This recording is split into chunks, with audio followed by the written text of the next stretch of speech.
Electoral ബോണ്ടുകൾ വഴി നരേന്ദ്രമോദിയും ബി.ജെ.പിയും നടത്തിയത് ഗുണ്ടാ പിരിവെന്ന് തുറന്നടിച്ചിരിക്കുകയാണ് രാഹുൽ ഗാന്ധി. കേന്ദ്ര ഏജൻസികളെ ഉപയോഗിച്ചുള്ള പിടിച്ചുപറിയാണ് ഇതുവഴി ബി.ജെ.പി നടത്തിയിരിക്കുന്നത്. ലോകത്തെ ഏറ്റവും വലിയ കൊള്ളയടിക്കൽ റാക്കറ്റും അഴിമതിയുമാണ് ഇലക്ട്രൽ ബോണ്ടുകളെന്നും അത് നടത്തുന്നത് പ്രധാനമന്ത്രി നരേന്ദ്രമോദിയാണെന്നും രാഹുൽ ആരോപിക്കുകയാണ്.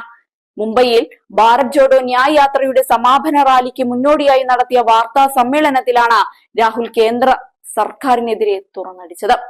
പ്രധാനമന്ത്രി നരേന്ദ്രമോദിയാണ് ഇലക്ട്രൽ ബോണ്ട് എന്ന ആശയം കൊണ്ടുവന്നത്. അനധികൃതമായുള്ള രാഷ്ട്രീയ സാമ്പത്തികം ഇല്ലാതാക്കാനുള്ള മാർഗമാണിത്. എന്നാൽ ഇത് ലോകത്തിലെ ഏറ്റവും വലിയ കൊള്ളയടിക്കൽ റാക്കറ്റും അഴിമതിയുമല്ലാതെ മറ്റൊന്നുമല്ല. കോർപ്പറേറ്റുകളിൽ നിന്ന് ഓഹരികൾ എടുക്കുന്നതിനു പകരം അവരിൽ നിന്ന് ഹഫ്ത വാങ്ങുന്നതിനുള്ള കരാറുകൾ നൽകുന്നതിനുമുള്ള ഒരു മാർഗമാണിത്. കമ്പനികളുടെ പട്ടികയിൽ ഷെൽ കമ്പനികളും CBIയും EDയും സമ്മർദ്ദം ചെലുത്തുന്നവയുമുണ്ടെന്നും രാഹുൽ പറഞ്ഞു. ഇത് കോർപ്പറേറ്റ് ഇന്ത്യയുടെ ക്രിമിനൽ ചൂഷണമാണെന്നും അത് നടത്തുന്നത് ഇന്ത്യയുടെ പ്രധാനമന്ത്രിയാണെന്നും രാഹുൽ ആരോപിച്ചു.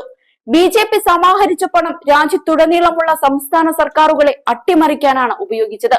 ആ പണം ഉപയോഗിച്ചാണ് ശിവസേനയെയും NCPയെയും തകർത്തത്. ഈ പാർട്ടികളെ തകർക്കാനാണ് പണം നൽകിയതെന്ന് മഹാരാഷ്ട്ര മുഴുവൻ അറിയാമെന്നും രാഹുൽ പറയുന്നുണ്ട്. അടുത്തിടെ പാർട്ടി വിട്ട കോൺഗ്രസ് നേതാക്കളെ കുറിച്ച് പരാമർശിച്ച രാഹുൽ മിലിന്ദ് ദേവറയെയും അശോക് ചവാനും പാർട്ടി വിട്ടത് വലിയ പ്രശ്നമല്ലെന്നും കോൺഗ്രസ് ഒറ്റക്കെട്ടായി നിൽക്കുമെന്നും പറഞ്ഞിരുന്നു.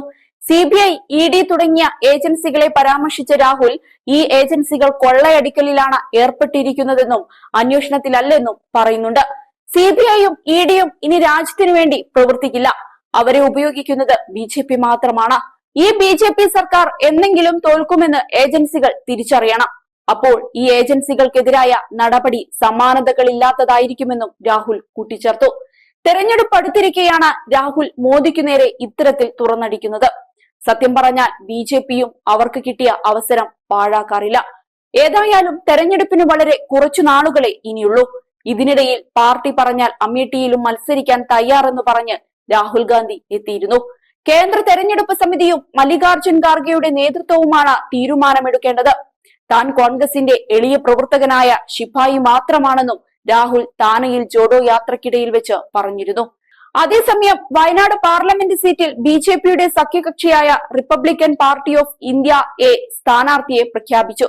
നുസ്രത്ത് ജഹാനെയാണ് രാഹുൽ ഗാന്ധിക്കെതിരെ മത്സരിക്കാൻ നിയോഗിച്ചിരിക്കുന്നത്. സ്ഥാനാർത്ഥിയെ പ്രഖ്യാപിക്കാൻ നാളിതുവരെ ബി.ജെ.പിക്ക് കഴിയാതെ വന്ന സാഹചര്യത്തിലാണ് RPI സ്ഥാനാർത്ഥിയെ പ്രഖ്യാപിച്ചത്. കഴിഞ്ഞ തവണ NDA ഘടകകക്ഷിയാണ് വയനാട്ടിൽ മത്സരിച്ചത്.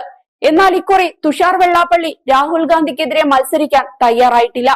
LDFും UDFും തെരഞ്ഞെടുപ്പിന്റെ ആദ്യഘട്ട പ്രചരണം കഴിഞ്ഞിട്ടും കേരളത്തിലെ ബി.ജെ.പി നേതൃത്വത്തിന് സ്വന്തം സ്ഥാനാർത്ഥികളുടെ കാര്യത്തിലും ഘടകകക്ഷികളുടെ കാര്യത്തിലും പല മണ്ഡലങ്ങളിലും തീരുമാനമെടുക്കാൻ ഇതുവരെ സാധിച്ചിട്ടില്ല.